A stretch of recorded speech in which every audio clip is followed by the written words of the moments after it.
Hey nerdlings, you're watching Captain Algebra. This is Tom and Lacey of Do You Nerd, signing off.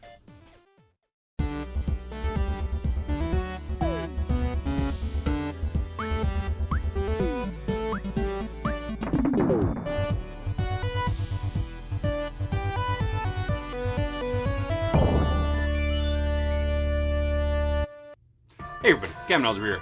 I'm here with my pickups for October of 2020. I know it's almost the end of November. It's just been busy.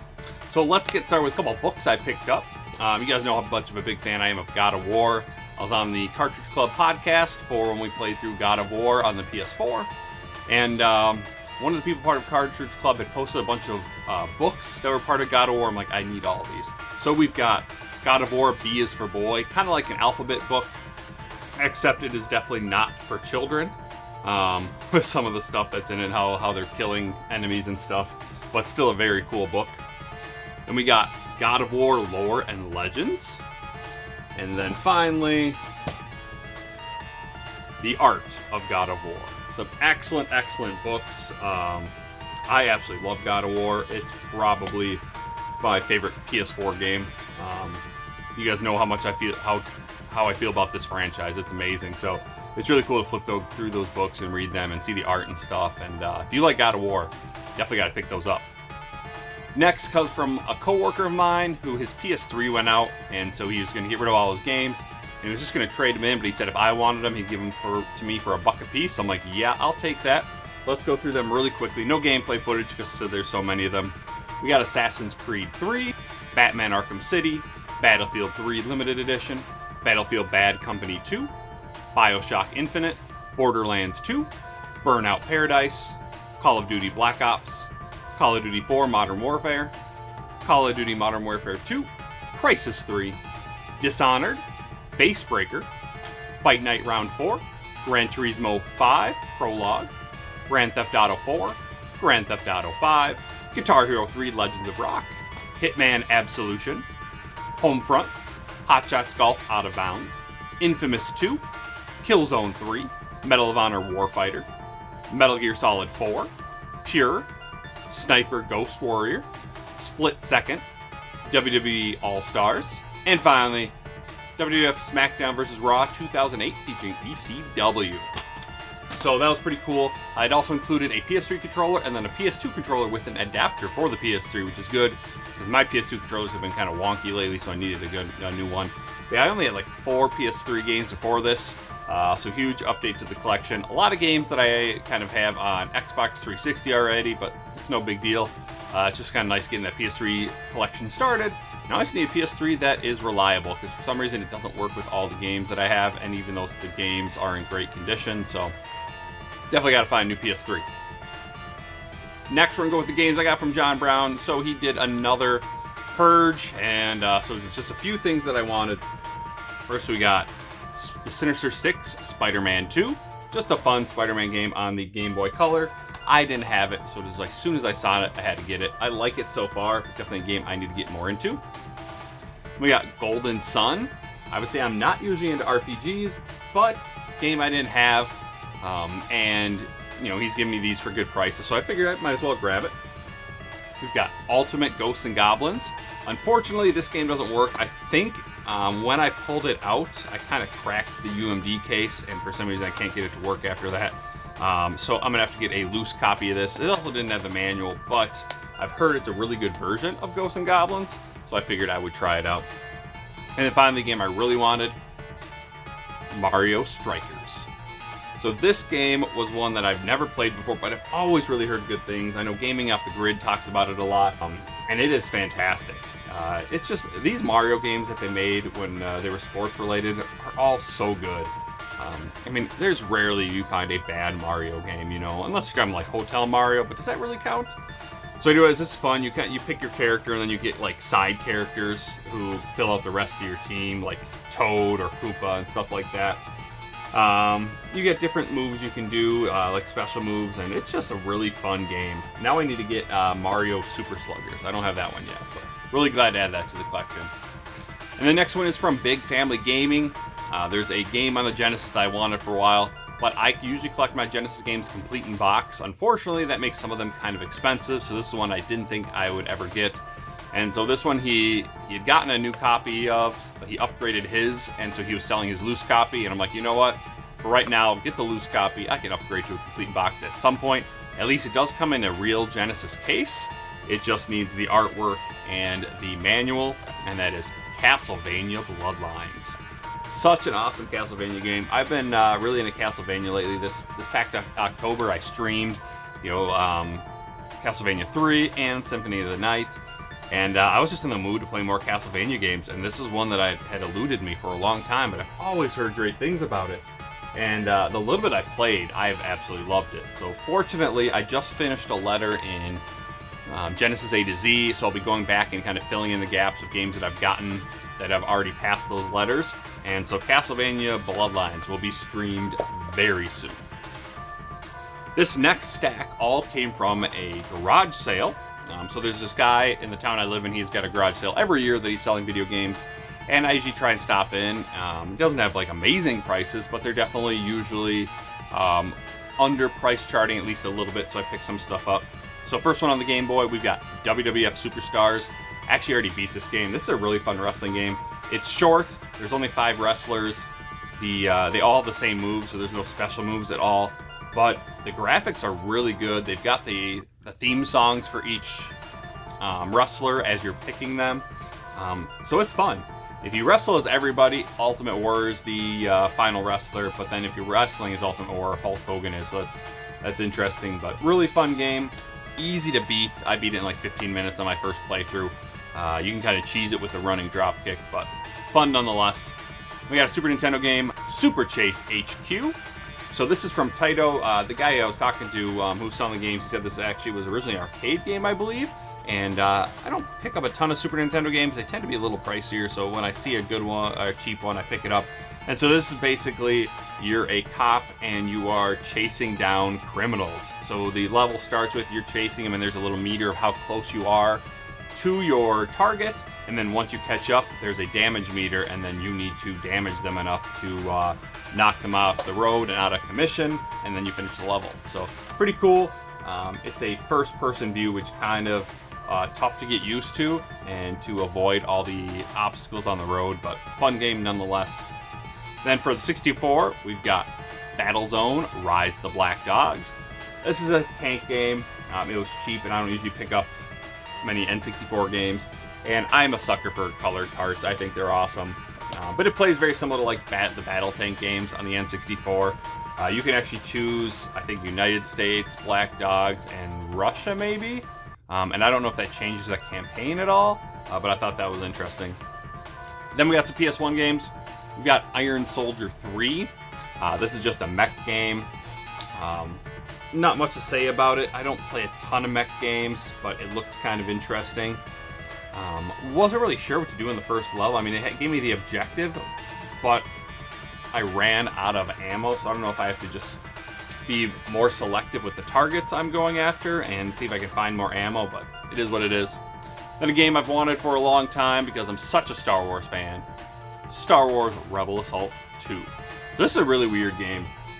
The first level is actually really tough. You start a flying mission, and I had to put it on easy to beat it. I mean, I'll beat it on normal at some point, but I just wanted to get to the next level.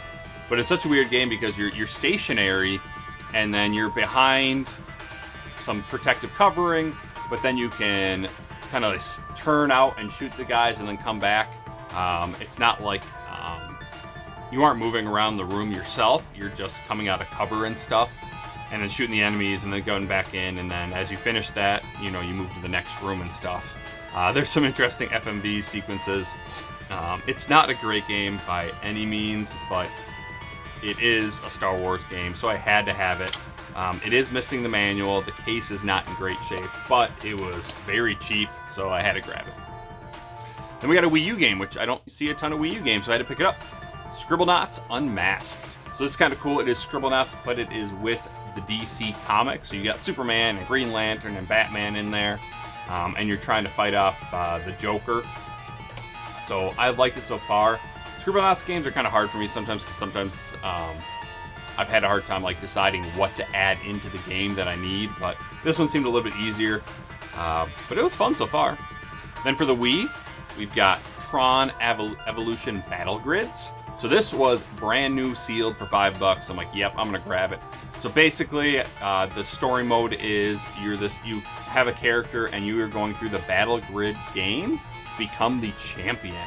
And so there's racing on the light cycles, there's light discs, there's grid tanks, bunch of different modes. You can also play all these separately with a friend and stuff. It's an okay. I'm sure Chris Pico will tell me if it's any good because he loves the Tron stuff. It doesn't seem like an excellent game, but seal game for $5. I'm gonna pick it up. Then we've got Pac-Man Fever. This is just like a Mario Party-esque game, except with some Namco characters, so it's kind of cool. You've got Pac-Man and Miss Pac-Man, but then you got Raiko from Ridge Racer, Astaroth from Soul Calibur, and Tiger and Heihachi from Tekken, so that's kind of cool. So I was Astaroth, and he just kind of seems out of place when you're playing it in this versus in Soul Calibur, but it's fun. A couple Xbox games. Got NFL Street 2. So I grew up playing NFL Street, and these games are just fun. I like how you can throw the passes differently, bounce off the walls. It was kind of like a toned down NFL Blitz, I thought. And like I said, I grew up with the first one, hadn't played the second one, so grabbed that. We've got X-Men Legends 2, Rise of Apocalypse. So I have the first X-Men Legends on PS2. I did not have the second one. And, you know, it's similar like the Marvel Ultimate Alliance games. You got 4 characters on the screen at all times. You can switch between them as you go, and they've got different mutant powers and stuff. And it's just a fun game. And I don't have a ton of Xbox games, so I want to keep adding to that collection. Then finally, the last 2 things I got from that garage sale are some NES games. First, we got Black Box Volleyball. It's one of the few black box games I didn't have yet. It's a simple volleyball game, but it's pretty good for, you know, being one of the first games that came out for the NES. It's definitely not as good as like Kings of the Beach or Super Spike V-Ball, but it's doable. I'm not good at it. I've played it twice and I've scored, I think, 1 point this entire time. It's just tough to kind of get the timing down and the placement of your players, because sometimes like they'll spike it at you, the other team, and in your mind you want to control, like you just have your idea of who you're going to control to move it there, but it doesn't give you access to control all the characters at once. It kind of decides on which characters are going to move for you, so sometimes you're thrown off that way, but still a solid game. And then a game I already had, but this was complete in box, and that's Super Sprint. Really fun racing game, and so now I got it complete, and actually got my loose copy over to Bandana Gamer because he needed that one. And finally, we're going to finish off with the modern games that I got. First, a couple Switch games.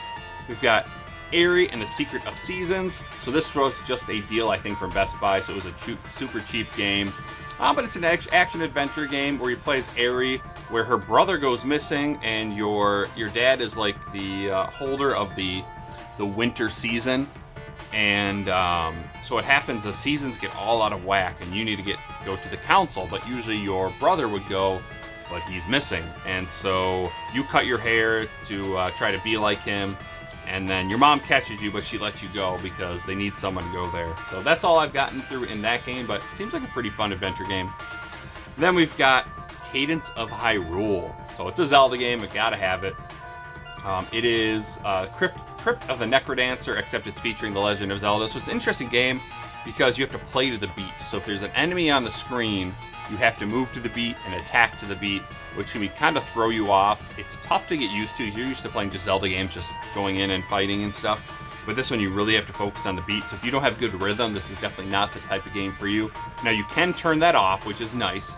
So at least you can still experience the story and stuff in the game if you aren't good with rhythm. But obviously, I want to play it through the rhythm. And it's just an interesting game so far. And then finally, we got a bunch of PS4 games. Most of these were just deals that I got. Again, similar to those Switch games. So we've got Wreckfest, a really fun demolition derby type game. A lot of different events. You actually start with a lawnmower demolition derby, but then there's racing events. Each level has bonus missions that you can do to like knock a certain amount of cars out, or deal the most damage, or deal a certain amount of damage, but it's really, really fun so far. Glad I picked that one up. We got Journey to the Savage Planet.